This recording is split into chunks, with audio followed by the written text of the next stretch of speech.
que sale el tercer viernes de cada mes. Chiche Caldarera es uno de los 2 motociclistas argentinos que ganó una carrera del Mundial en el año 63. Chiche Caldarera, por favor, subí.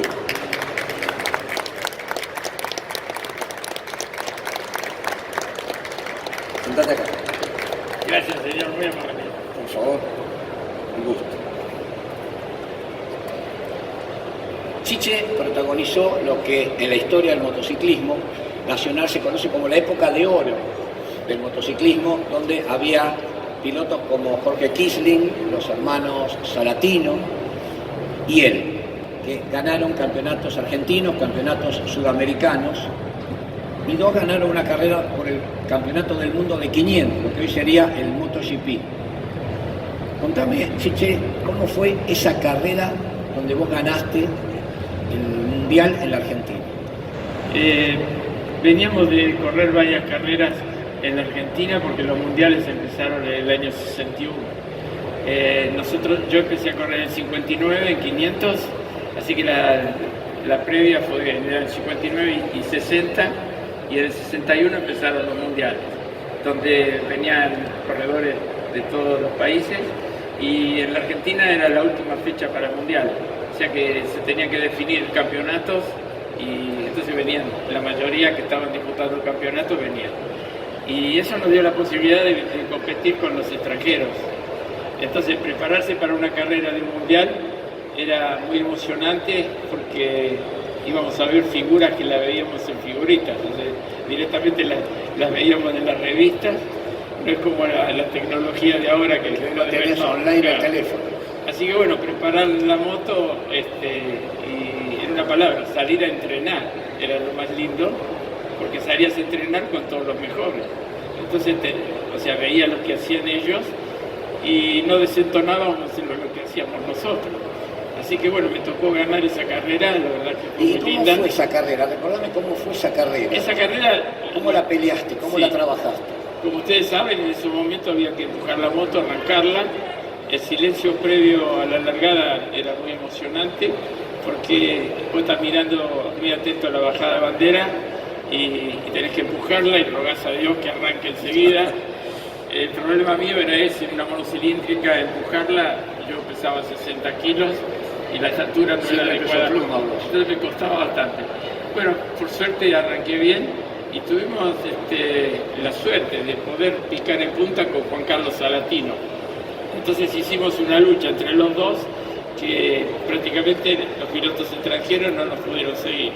Así que bueno, ganar una carrera de mundial, la verdad que era muy emocionante porque vos sabías que después ibas a salir en todos los diarios, o sea, revistas, diarios especializados de Europa, de todo el mundo. Y era lindo, bueno, después de un tiempo verte en una revista, o en la tapa o adentro todo el comentario de la carrera. ¿Vos fuiste tapa del gráfico?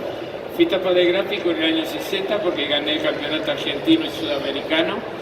Gané 10 carreras de 13 corridas con la gilera que me había regalado un gilero argentino un año antes. Y con esa encaré el campeonato con 2 motos, con una me entrenaba y con otra corría. Así que tuve la suerte de ganar las 100 millas chilenas, que eso me dio el título de campeón sudamericano. Vos después del 62 corriste en la del 63 también. En el 63 ya... El mundial, estamos hablando del mundial de 500. El mundial 63 ya fue difícil, porque vino Mike Haywood, una 4 cilindros MB Augusta, y bueno, una 4 cilindros. Recordemos que Mike Haywood en esa época ganó 4 campeonatos del mundo, 62, 63, 64 y 65. Era el Valentino Rossi de esa época. Sí, ya lo creo. También salir a entrenar era bastante difícil, porque vos tenías que entrenarte, por ejemplo, con él, y te tenías que entregar con un inglés, por ejemplo, que vino con una Massey, que venía segundo en el campeonato. La Massey es una marca inglesa. Una marca inglesa, 500. Y cuando salimos a pista queríamos ver lo que hacía cada uno. Así que le disputamos a Mike Haywood, no lo podíamos seguir, pero todos nosotros queríamos ir detrás de Sheffer, que estaba con una moto parecida a la nuestra. Y bueno, cuando se largó la carrera, Sheffield tuvo la mala suerte de caerse en el tobogán, así que quedamos disputando entre Kisling y yo el segundo puesto. Y Kisling, en una palabra, Kisling tenía en ese momento la Norton, así que él salió segundo y yo con la Mastri salí tercero. Ahora, pero la carrera más emblemática que vos tuviste un cabeza a cabeza con Mike Haywood fue al año siguiente, en el año 64 en Daytona. Después de correr el Mundial acá en Argentina, en el año 63, se corrió el Ferruccio Gilera, que era la carrera más importante que teníamos acá en Sudamérica, en homenaje a Ferruccio Gilera, el hijo del Commendatore. Que fue el fundador de Gilera, la marca Gilera. Justamente. Y bueno, tuve la suerte de convencer al Commendatore Gilera, porque era amigo de mi padre, de que si las dos motos que habían corrido el equipo Duke en Europa, si las podía mandar para que, por lo menos una, para que yo pueda correr. Ellos ya se estaban retirando diciendo que la moto tenía 6 años más vieja, que había que actualizarla para poder ganar. Bueno, eso fue la suerte mía de que me envió, después del Gran Premio, me envió las dos motos con el mecánico Fumagalli sin compromiso de ganar. Dice, haz lo que quieras. La moto dice, haz lo que puedas. Dicen que no van, dicen que tienen problemas. Dice, así que probá cualquiera de las dos, la que más te guste. Y bueno, y así fue. La cuestión es que cuando salí a pista por primera vez, fue como que yo ya estaba moldado de esa moto. Me encontré tan cómodo que me dijeron que gire despacio, que no tenía ningún compromiso de hacer tiempo bueno. Así que salí, empecé a dar vueltas y de repente me pararon. Pusieron el cartel de parar. Y me dice, te dijimos que vaya despacio. Pero si estoy yendo despacio, no estoy tirando. Se me hizo tan fácil, la verdad, con toda seriedad, que ahí aprendí a sacar la rodilla, a correr el cuerpo y la verdad a manejar una moto totalmente distinta. ¿Y cómo fue el desarrollo de la carrera con Haywood? Claro, en ese momento, yo corrí en el Mundial con Haywood. Claro. La de Ferruccio Gilera ya no estaba. Yo iba a la de Daytona. No, ahora te la cuento. La carrera de Buenos Aires la gano con la Gilera, la Gilera 4 cilindros, y le bajo el tiempo a Mike Haywood, le bajo en 1,5 segundos. Entonces la prensa europea en general dijo que no podía ser. El Commendatore Gilera me invita a que vaya a correr la primera del Mundial a Daytona, así que fui con el mecánico y las dos motos, y de Italia mandaban un motor que lo habían armado a 0 kilómetros. Así que el motor llegó el día viernes, lo armamos, lo pusimos en el fondo del hotel a escondidas, así que porque no teníamos los boxes como son ahora. Entonces nada se tenía que ver, era de top secret, y pusimos el motor nuevo y la verdad que la moto volaba. Así que bueno, me entrené con Mike Haywood y salí segundo en la clasificación. Y desde el momento que bajaron la bandera fue una lucha de querer ganar. Y entonces él tenía todas las mañas, pero yo también tenía las mías. Así que él en las curvas por ahí cortaba a propósito para ver si yo lo pasaba. Y él me miraba de este lado y yo lo pasaba por este lado. Y otras veces por el otro. Y así íbamos luchando. Yo estaba esperando la última vuelta. Había calculado la multiplicación en la recta de atrás, que si llegaba a entrar primero en el mixto, él no me iba a poder pasar. En ese momento venían primero, segundo, primero, segundo. Una vuelta palo, de palo. Sí, bastante. Entonces, bueno, lamentablemente, cuando llego al fondo de la recta, en la vuelta 23, se me traba el cambio. Al trabarse el cambio no podía seguir en cuarta. Así que llegué a los boxes, paré, los mecánicos ahí tocaron, pero no se podía hacer nada, se había trabado un resorte adentro. Y me quedé sentado en el box esperando que Mike Haywood termine y se empezaban a arrimar periodistas para preguntar qué había pasado, que esto, pero termina la carrera y Mike Haywood va a dar la vuelta en un auto convertible, le entregaron la corona y viene directamente al box y me lleva a dar la vuelta. La vuelta de honor con él. A mí me sorprendió, con toda sinceridad no me di cuenta en qué persona yo tenía delante, porque Mike Haywood era el intocable, algo muy especial. Me dice que me venga a buscar a mí a los boxes y me lleve a dar una vuelta. La verdad para mí fue algo muy emocionante. Y después de esa carrera tan emblemática en tu vida, ¿qué pasó? ¿Seguiste con el motociclismo? fuiste, viniste? No, ¿Qué fue lo que pasó? Lo bueno que, o sea, las motos sí, tenía 6 años más viejas, no había mucho material para renovar. Ese motor nuevo anduvo muy bien, nuevo entre comillas, pero bastante bien. Fue el motor que más potencia le pudieron sacar, que lo hizo Luigi Colombo en la fábrica. En el invierno se quedó trabajando para hacerlo. Así que cuando llegó ese motor me di cuenta que era una cosa totalmente distinta.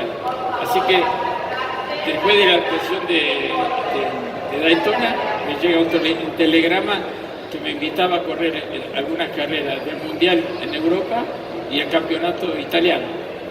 Bueno, ahí fue algo que, o sea, me sentí medio comprometido y hasta con cierto temor, porque uno debe leer las revistas y yo pensaba que Imola, por ejemplo, era un circuito de montaña y acá nosotros con montaña nunca corrimos.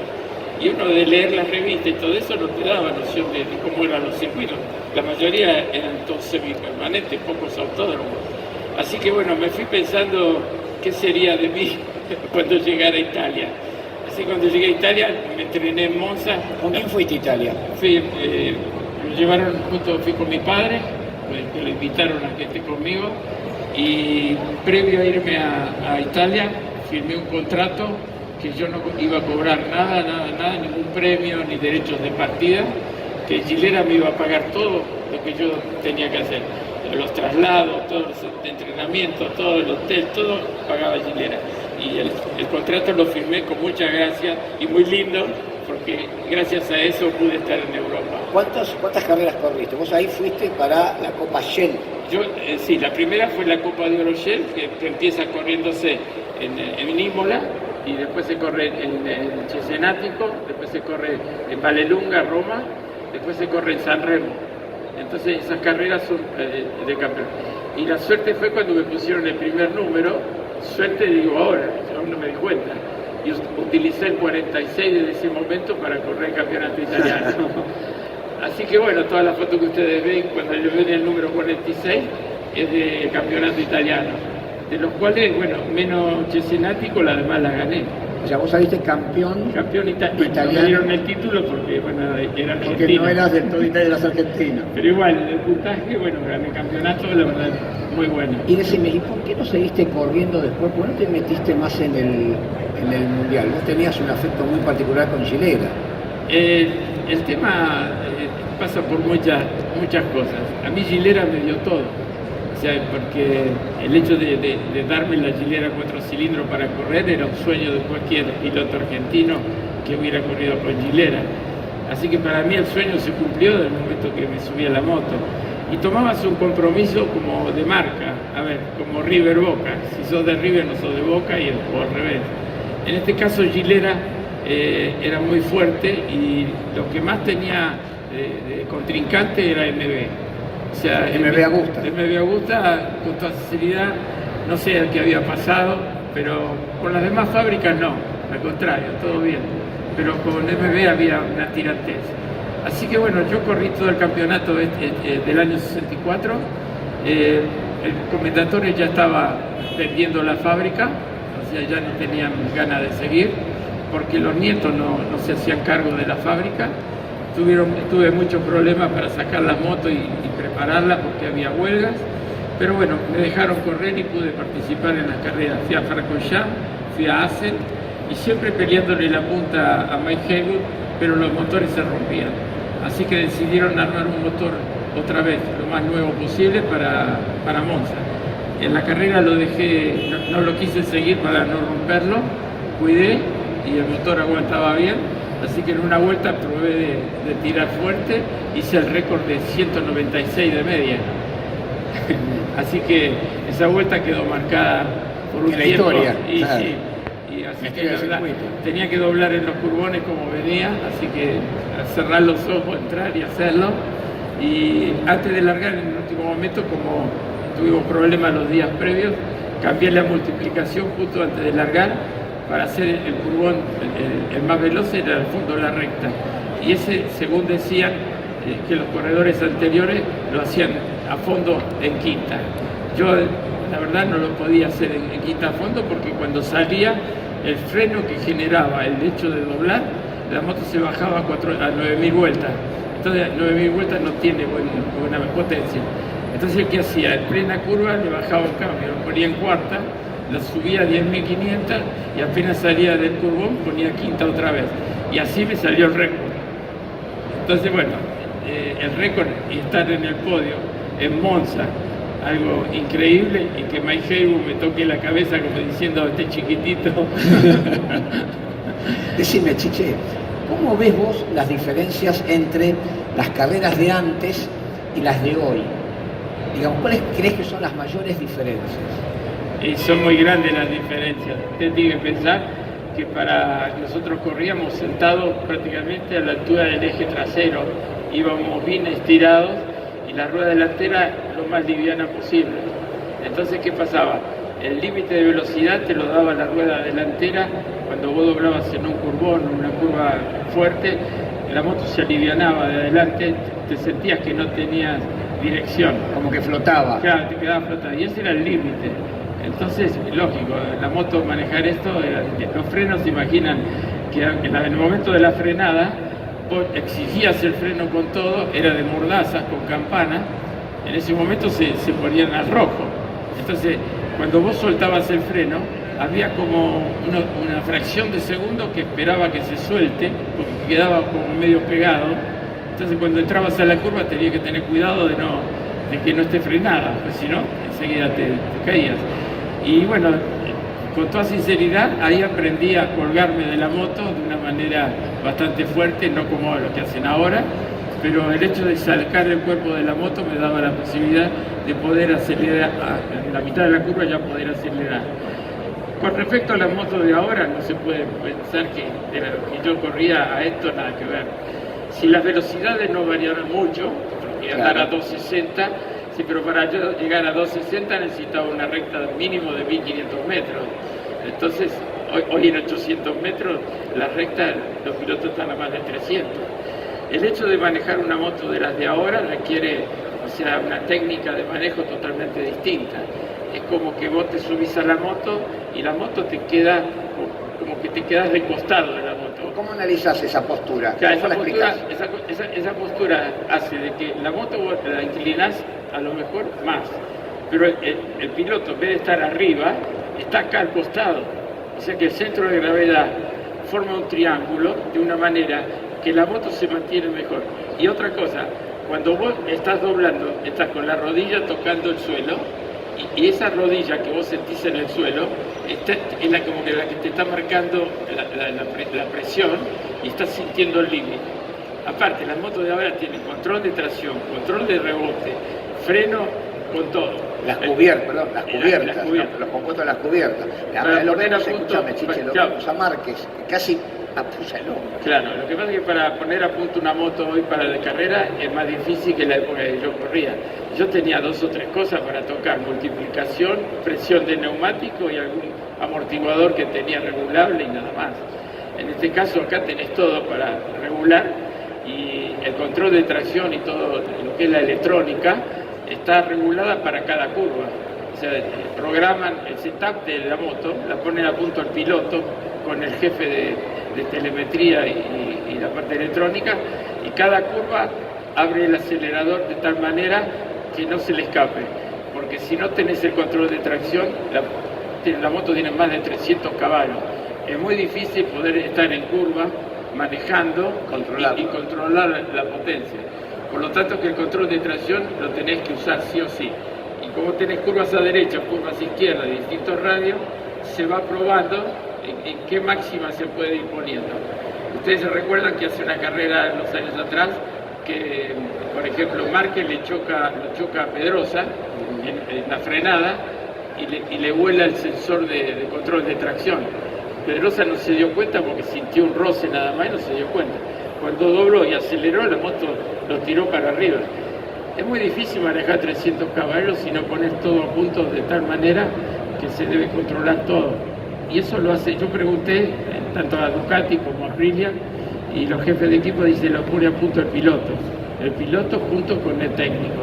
O sea, nosotros le damos todos los elementos que necesite pero el que la pone a punto es el piloto. Por eso Rossi insiste tanto en el tema de la electrónica en este campeonato, ¿no es Por cierto? eso Porque no está a punto nosotros todavía. siempre estuvimos en contra de la electrónica porque queríamos ver si estos pilotos podían manejar la moto que manejábamos nosotros.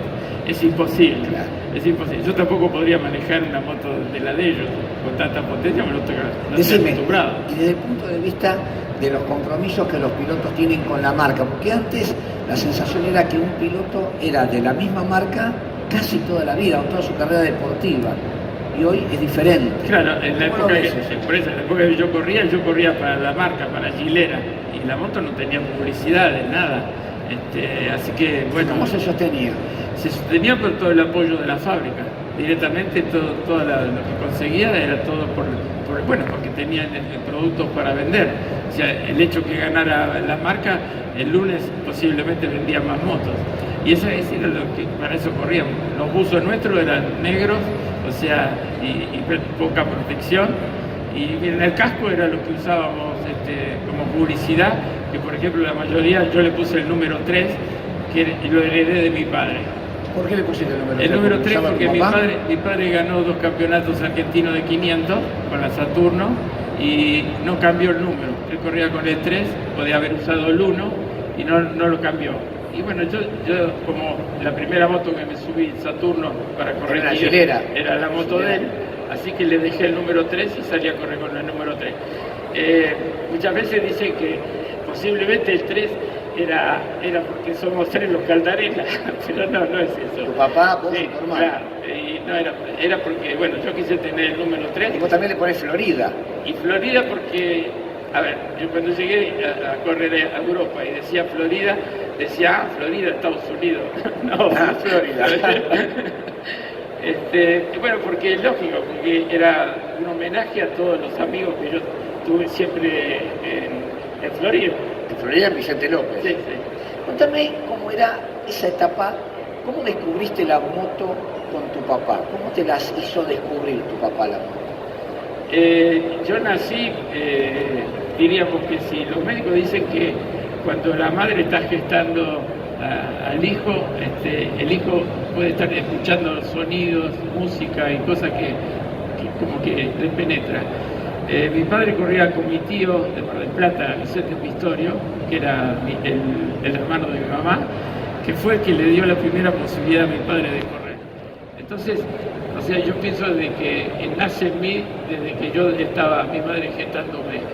O sea, porque yo encontré en mí desde que, ¿cómo te podría decir? Cuando vos ves la película Cinema Paradiso y ves ese chico como aprendió todo eso de las filmaciones y todo eso, yo miré mucho, aprendí mucho mirando. Aparte mi padre era bastante cerrado y entonces cuando se empezó a abrir y me empezó a dejar meter mano para que lo ayudara, me dio una posibilidad muy grande de aprender. Por ahí más que cerrado era celoso, ¿no? De su secreto Sí. mecánico. Y yo pienso que para todo padre, él habiendo sido campeón, él había decidido no correr más y verme correr a mí y que seguía la trayectoria de él, creo que estaba muy contento. Pero a lo que voy es que tuvo que dejar de ser Salvador Caldarela y pasar a ser el padre de Chiche Caldarela. ¿Qué te dicen Chiche a vos? Mi madre, cuando nací, de sobrino. Vos con tu padre iban a probar las motos que preparaban de una manera, hoy sería poco ortodoxa, en aquel momento era lo que había, ¿no es cierto? ¿A dónde iban? Mi padre iba a entrenar al Autódromo de Buenos Aires, teníamos que ir por la General Paz. Y mi padre tenía un Fiat 1100 y entonces me enseñó a cómo podía ir con la moto atrás con una soga. Así que pasaba la soga por el centro de la horquilla, levantaba el manubrio, le daba 2 vueltas y yo tenía que ir apretando la soga. Entonces él arrancaba y yo tenía que tener la soga siempre tirante. Por supuesto que no es la General Paz de hoy. No, Así que íbamos al autódromo, él se entrenaba y cuando volvíamos de vuelta así con la soga. hasta que, bueno, después con el tiempo compró una camioneta, y ahí éramos ya agrandados, poníamos la moto arriba.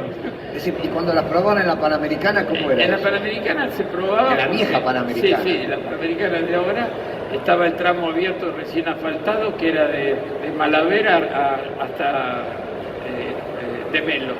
Y entonces se podía ir y venir por ahí abajo, pero había que entrar empujando la moto por la tierra.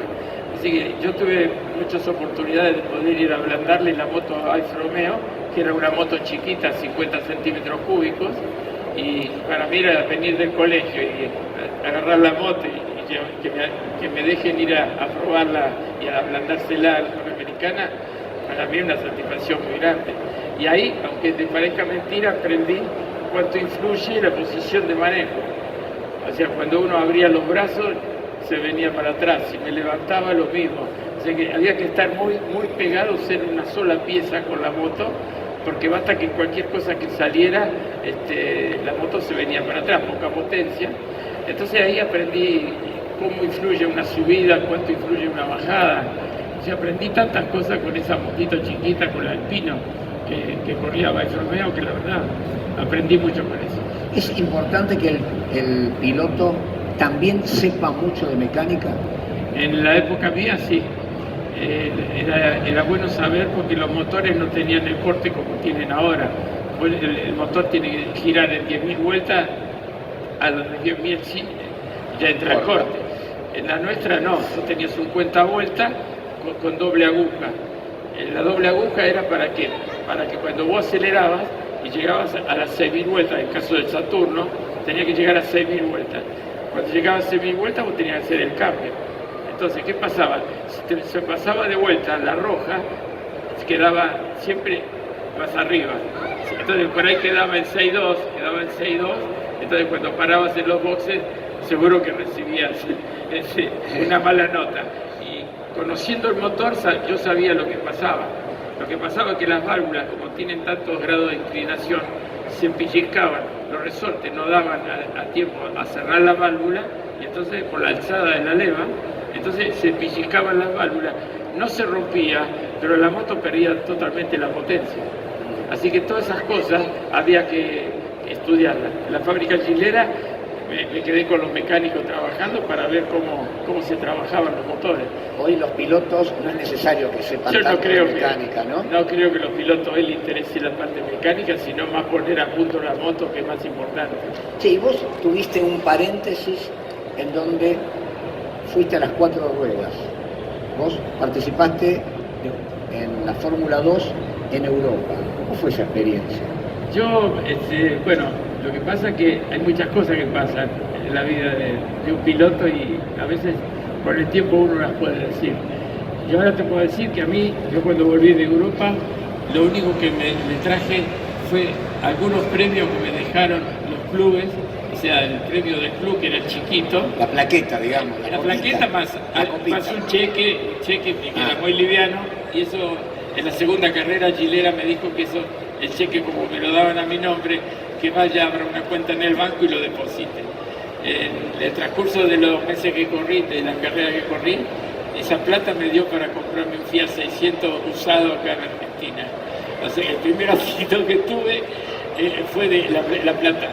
¿Y qué pasó? Que en el año 67, a los pocos años de dejar la moto, me subo a un turismo carretera, un Torino preparado por Berta, y en la primera carrera salgo tercero. En esa carrera gané lo que valía el auto, o sea que era un platal. Y lo que me copó más no fue la plata, fue que la tribuna, desde el día miércoles o el día jueves, vos salías a dar una vuelta y la gente te aplaudía. ¿Por qué? Porque había otra figura nueva más dentro del TC. Lamentablemente el TC duró poco, empezaron los Expo prototipos.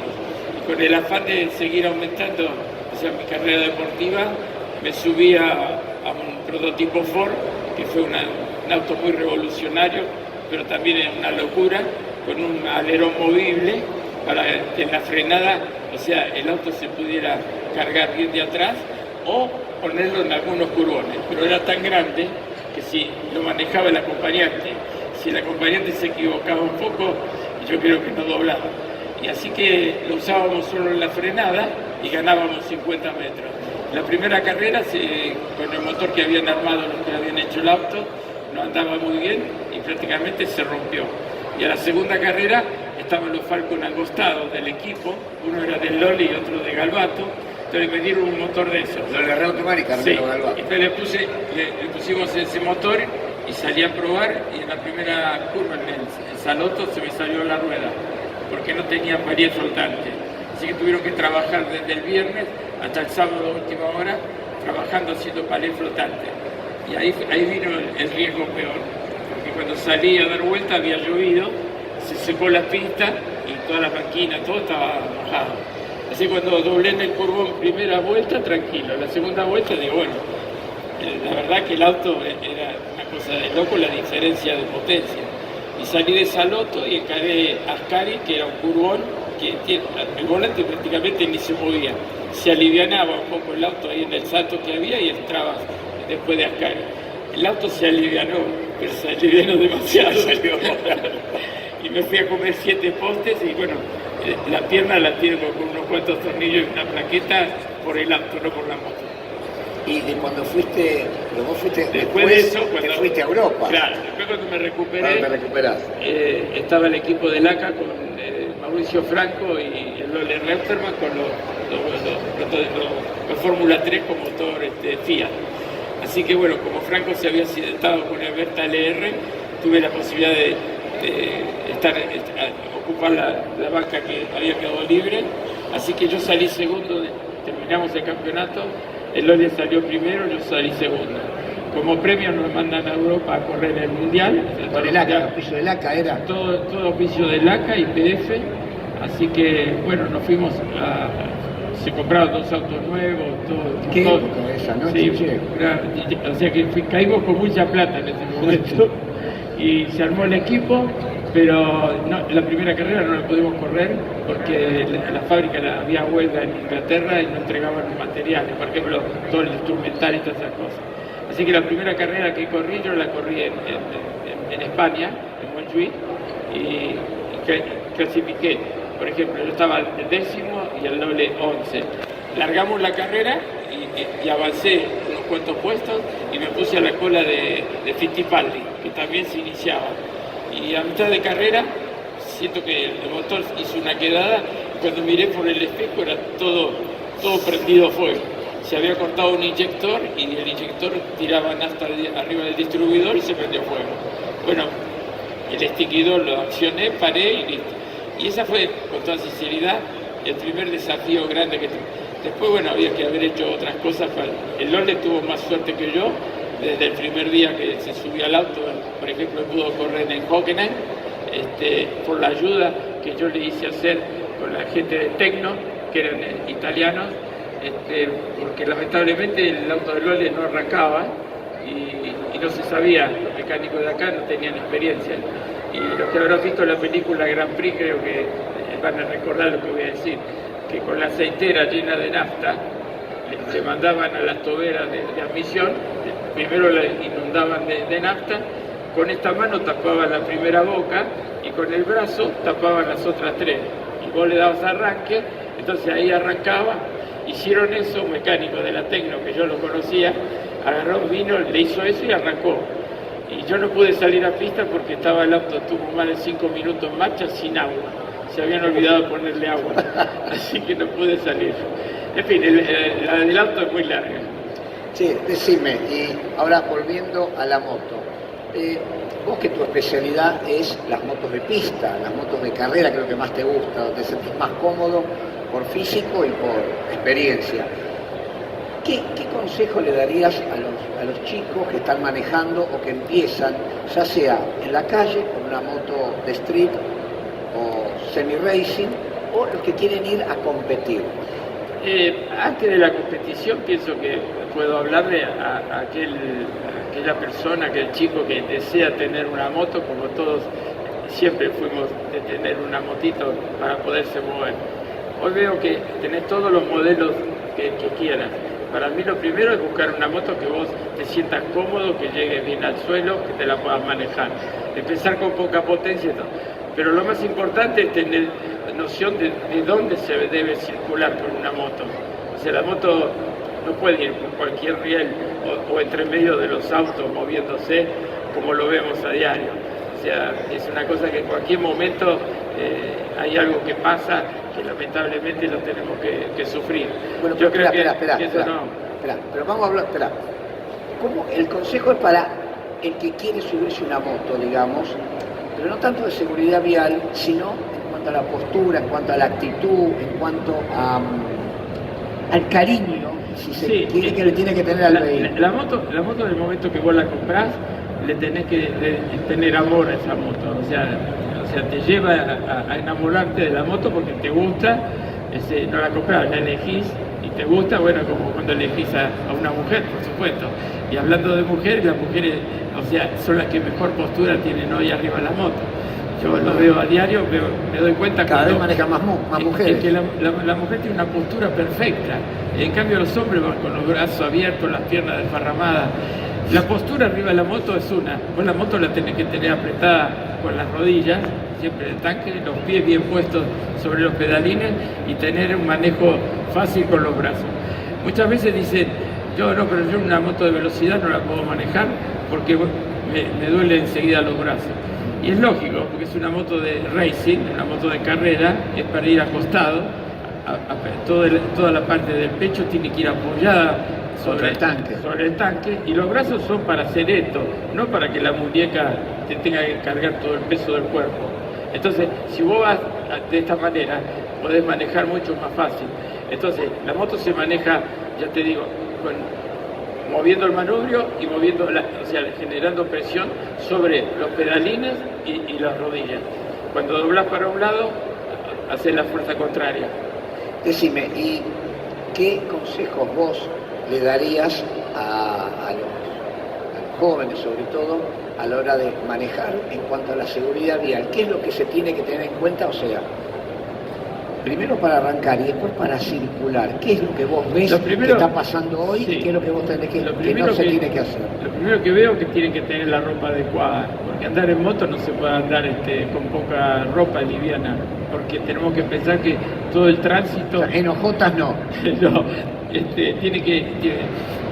yo comprendo que cuando hace mucho calor, a veces en las zonas de veraneo y eso, andan en shortcito y todo eso, pero bueno, andar a 2 por hora no es un problema. Yo lo que recomiendo es, para la moto, o sea, de baja cilindrada, que es la primera que compran, tener un casco abierto, usar anteojos o un visor. La protección del casco es fundamental. Y algo tan importante son los guantes. ¿Por qué? Porque cuando cualquier caída, lo primero que haces vos es a poner la mano en el suelo, a protegerte. ¿Entendés? Vos te caes y enseguida pones las manos. Y las manos de ahí enseguida se te lastiman. Y la otra, el casco, piensen que ustedes la cabeza no la van a poder manejar nunca. En el momento que te caes, la cabeza toca el suelo, por más despacio que vaya. O sea, en el momento que te caes, la cabeza es como que está suelta. Vos fíjate lo que pasó esta noche con la carrera que vimos, como raspando el casco en el suelo de una manera que se debe haber comido la mitad del casco. Sí, estamos hablando de la carrera de MotoGP. De Phillip Island. Sí, la verdad. Así que primero la ropa, después, si es posible, aprender a manejar, siempre con una escuela de manejo para que empieces a manejar, y después lo importante es saber usar los frenos. Los frenos es una cosa que es lo primero que tienen que aprender. A ver, ¿cómo es eso? Yo sí le aconsejo hacer en una playa de estacionamiento o en un lugar abierto, probar la moto, arrancar y parar, para tomarle el tiempo al embrague junto con el tacto. Tener el tacto de combinar las dos cosas, porque muchas veces le aceleran de esta para que la moto la puedas manejar. Y la frenada es lo más importante. Todos tienen miedo de usar el freno delantero. Usted tiene que pensar que en los autos, en las motos, todo vehículo de estos tiene unos frenos cada vez más grandes, más potentes, más pistones, y eso tiene que estar acompañado por la horquilla, la presión que tiene la horquilla de resorte. Entonces, si ustedes se acostumbran a frenar con el freno delantero, transportar todo el peso hacia adelante, la moto va a estar frenando derecho, no va a patinar, depende cómo esté el piso, algunas tienen justamente el ABS. Si el piso está firme no hay ningún problema, limpio no hay ningún problema. porque vos transportás todo el peso hacia adelante, la horquilla que no se comprima del todo, que se regule para que no haga tope, y lo más importante es dosificar el freno bien fuerte, ¿me entendés? Y acompañar con el de atrás, porque el de atrás es chiquito pero acompaña. Ahora, si vos frenás mucho con el de atrás, la moto empieza a zapatear de atrás. Si el momento que vas a zapatear la rueda de atrás, no frenas nada. Perdés adherencia. Yo he visto que muchos no quieren usar el freno delantero por miedo a que se le barra la moto y frenan solo con el de atrás. Si ustedes llegan a hacer una prueba con una moto de frenar solamente con el freno de atrás, busquen un punto de referencia y vayan a ver cuánto tarda en parar. Y cuando usen, dejen el freno de atrás, háganlo solo con el delantero y se te achica la mitad. Y si lo haces con los dos acompañados, más todavía. ¿Y cómo jugás con el freno motor? El freno motor, hay motos que tienen, por suerte que el freno motor lo hace. Y posiblemente el freno, como es tan fuerte hoy en día, estamos con buenos frenos y la moto se para muy rápido. Entonces te permite casi ni hacer rebaje. Tenés que bajar 2 cambios a veces a la vez. Decime, ¿y qué papel juegan las cubiertas en todo esto? Y las cubiertas, como primero la presión de los neumáticos, con lo que recomienda la fábrica de acuerdo al peso de la moto, y la otra también es el hecho de la calidad de la goma. Para utilizar Hola, Chiche. Hola. Chao, buonasera. ¿Quién es? Sí, cosa vos. Un momento. Habla con vos. Bueno, ¿Qué le digo? es que no puedo ahora porque estoy atendiendo. Hola. Dice de llamarlo più tardi. Saluti a tutti. Chao. Querido, señores, Chiche Caldarela.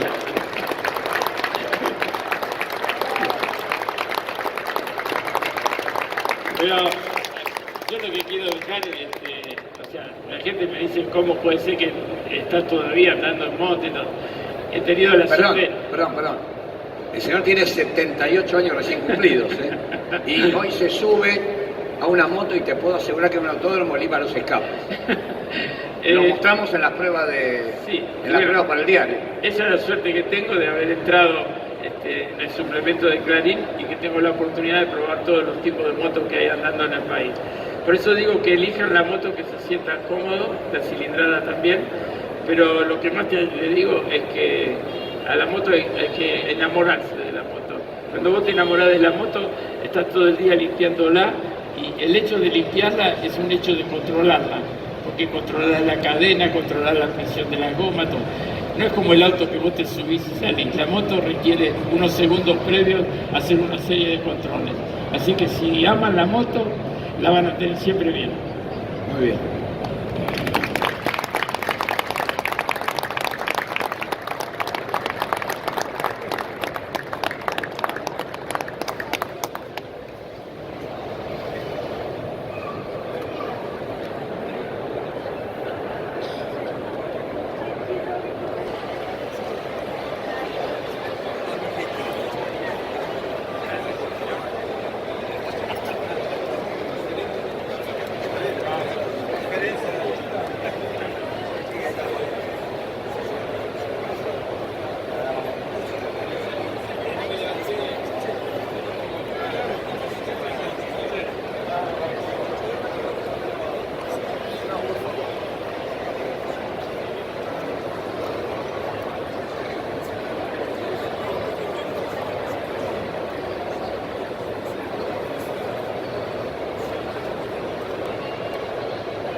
Marce.